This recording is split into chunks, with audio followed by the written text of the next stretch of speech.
Ay, mga kalingap, almusal tayo. Sinasanay ko yung katawan ko sa hindi ako kumain ng kanin sa umaga. Taba talaga ako ng taba, tapos nataasan dugo ko. Tinapay na lang. Samuli, almusal natin. Malamig na sa Saudi. Kaya masama na naman ang timpla natin, mga kalingap.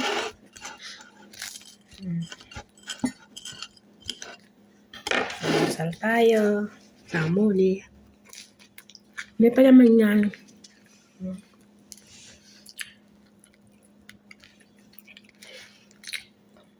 Natunaw na yan sa loob kasi nilagay ko sa hamasa.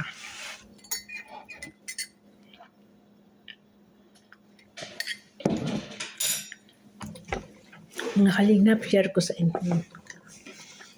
Natutuwa ako kasi nabili ko na yung gusto ko, nakabayad na ako. Doon sa hindi ko naman masabing malaki. Nasa lupa't bahay, nakabayad na ako. Dadating ang susunod na taon, wala akong utang na babayaran. Kaya pinagsikapan kong bayaran yun. Kahit pa paano, mga kalingap, nakapundar tayo. Nakapagpagawa ng bahay. Pagkatapos, may nabili na naman tayo sa konting sahod.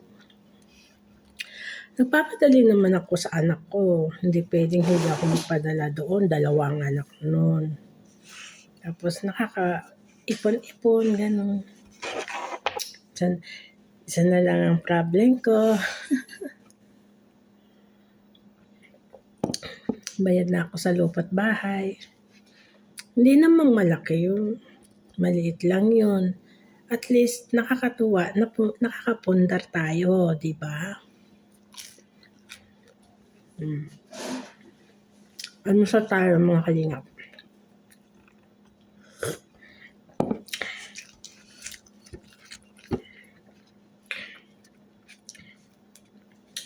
Gusto ko yung anak ko nasa safe na siya. Ayoko tumulad sa akin na walang sariling bahay.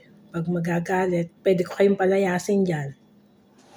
Kaya ko kayong paalisin dyan. Sinasabihan akong gano'n. Pwede ko kayong paalisin dyan. Siyempre, wala tayong magagawa. Hindi naman dati sarili. At least, masasabi natin sarili natin yun.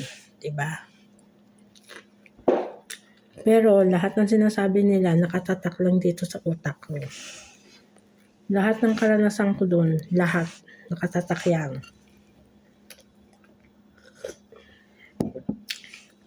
Pinapa sa Diyos ko sila.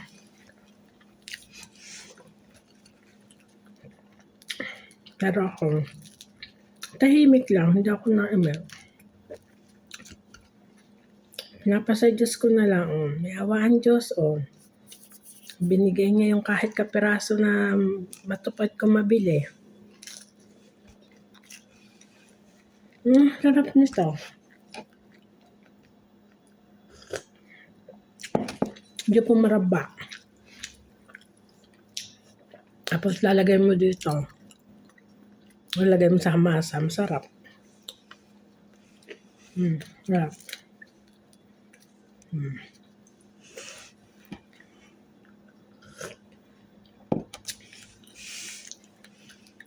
Kasi yung samuli bago.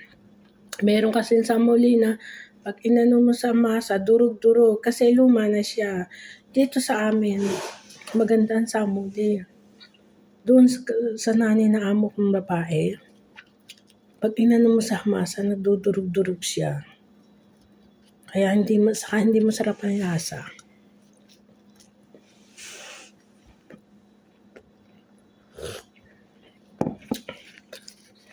Marunong akong gumawa nito.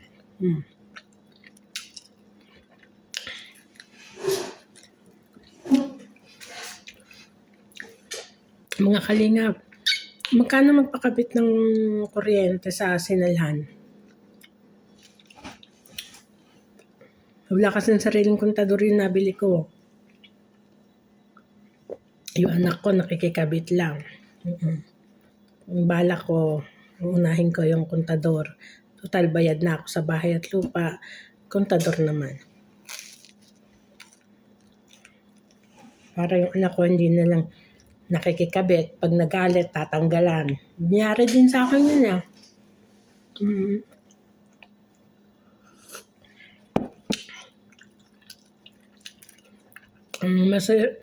Kaya noon nagsikap ako. Pakabit ako ng kuryente doon sa isang bahay ko. Magpabrik ako. Unang 13 month ko, pinakabit ko ng kuryente.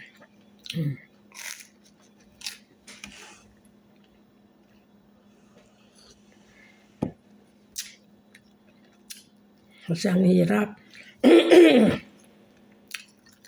na magpakabit.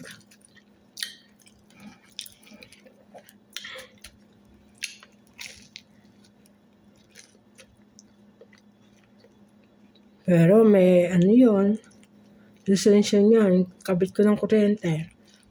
Pakabit ako, iniwan ko yung ID ko. Kasi nagpapabrika nga ako. Pero, ang nilagay pa rin pangalan sa asawa ko. Kahit walang kahirap-hirap yung asawa ko yun, pangalan pa rin niya. Kasi kamag-anak nila eh.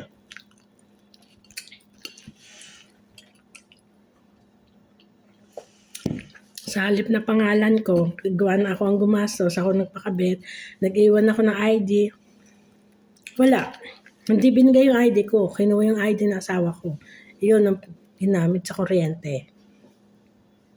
Kaya pangalan niya nakalagay sa kontador namin doon sa isang bahay. Naman sumaloob ko nun. Kasi unang 13 months ko sa pabrika. Sinabihan ko, sabi ko, bakit ganun? Alam mo sagot sa akin, bakit tiga rito ka ba? Wala na akong nagawa.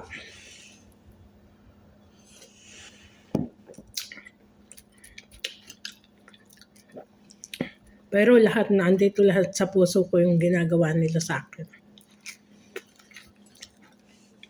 Tingnan mo naman.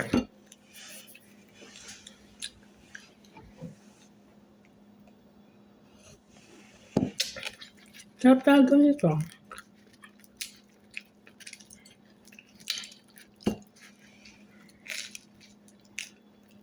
Dalawang sa muli. Maubos ko ba itong dalawang sa muli? Napakalaki nito. Pagka, anhin mo.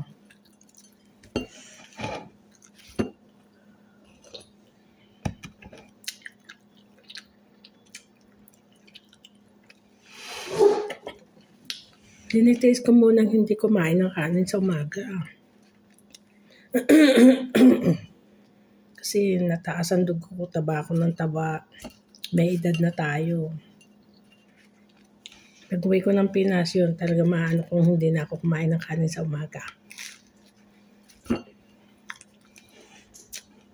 Kasi doon, hindi naman ganito kabigat ang trabaho. Dito talagang sabihin mo na sa Pinas ka, sanay ka sa trabaho. Dito mo mararanasan talagang ibang trabahong bigat.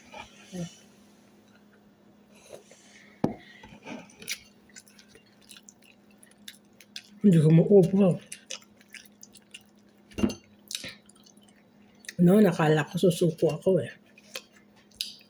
Pero sa kahirapan, tiniis ko, nasanay na.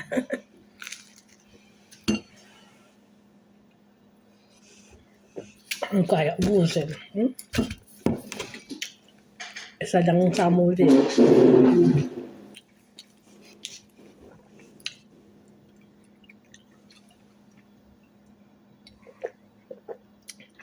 Nadikit sa pusteso ko yung ano. Kasi yung palaman niya. Nadikit.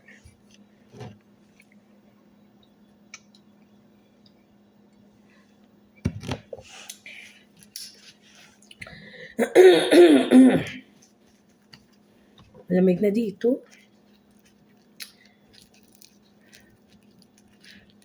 Pero hindi pa totaling sobrang lamig. Katamtaman pa lang. Kaya kahapon initan ako, suot ko yung damit na panlamig eh. Nagubad ako.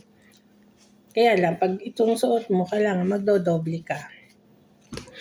Hindi na tulad ng dati walang doble. Malamig sa likod. Busog na ako. Bakit kumain pa ako?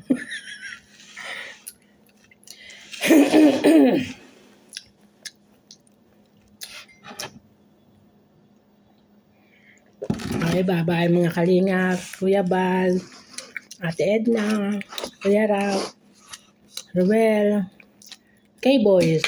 Bye-bye.